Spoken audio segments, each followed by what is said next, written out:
One thing that I decided to do was to indeed tear the edges of this paper. And I used this ruler here. It's a Westcott. I don't even know if you can get this anymore. Somebody gave this to me many years ago. They bought it from Michael's, so I don't know if you have anything like this or not. I'm not very good at tearing straight lines, so I decided to use this ruler. And what I did was I just had just a little bit of the page left, and I stuck it there, and I just kind of ripped along the edge. So, you know, it's not perfect, but I don't want it to be perfect. So I'm actually happy with that. And I did that to each and every page. So if you like that look, by all means, you can do that. If you just want to keep your pages, you know, with a straight edge, of course, you can do that too. Make it your own. Now let's just talk for a minute about the color wheel. And I think this picture is mostly blue-green. So let's just look at the blue-green, because now we're just going to add a couple of little details with these split complementary colors.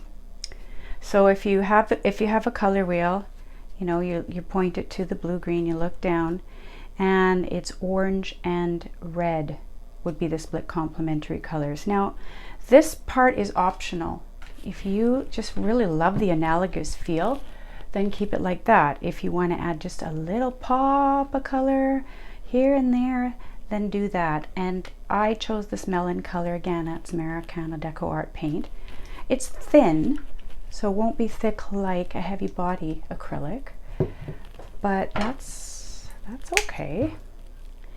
I'm just going to take a little tiny bit here and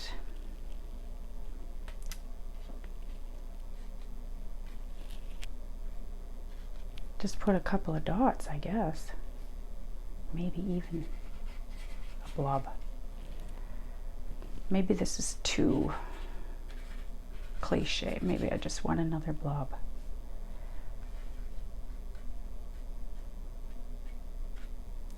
Something in there. And it's a bit transparent. That's okay. So maybe just two blobs. Maybe that's all I want on that page. I'm going to leave the neutrals as is. I'm actually not going to add anything to the neutrals. But what would we add to our warm colors if you did warm colors? Again, looking at the color wheel, I'm thinking this is, well, probably mostly reddish, I guess. Red pinky, red violety.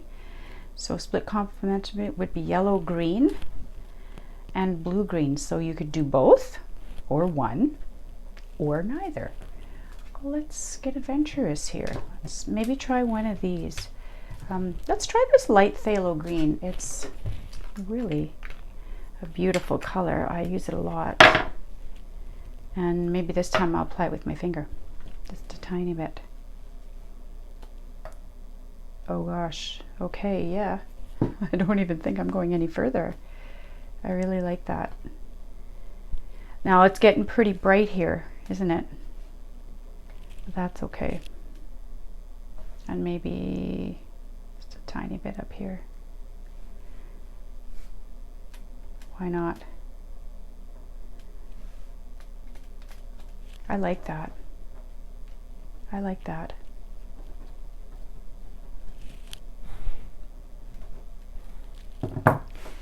So when you're done adding those colors, make sure you dry them, because now we're going to add some white.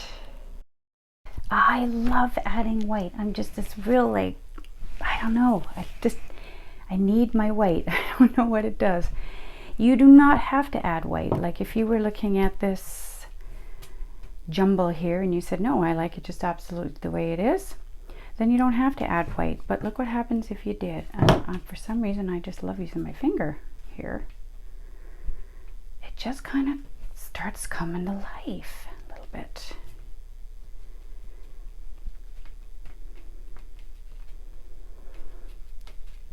And you know, you can decide, you know, do you want a lot? a little. What's that going to look like?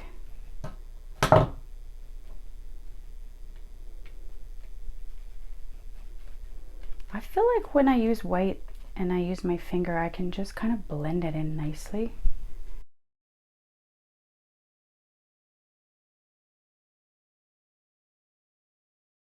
Now make sure your white is really dry before you go on to the next part. But before we do that, I just feel like I'm going to take a pencil and etch into it while it's wet and just scribble into it, because that looks cool. I like that.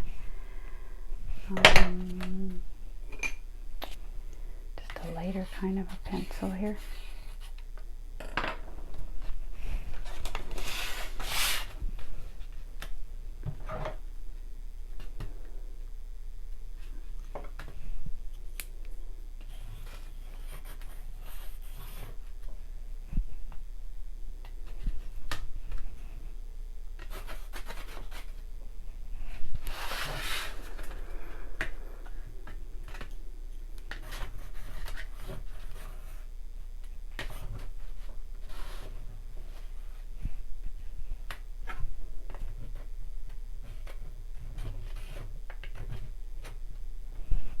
So do make sure that this white does get really dry, because we are going to try a little bit of sandpapering.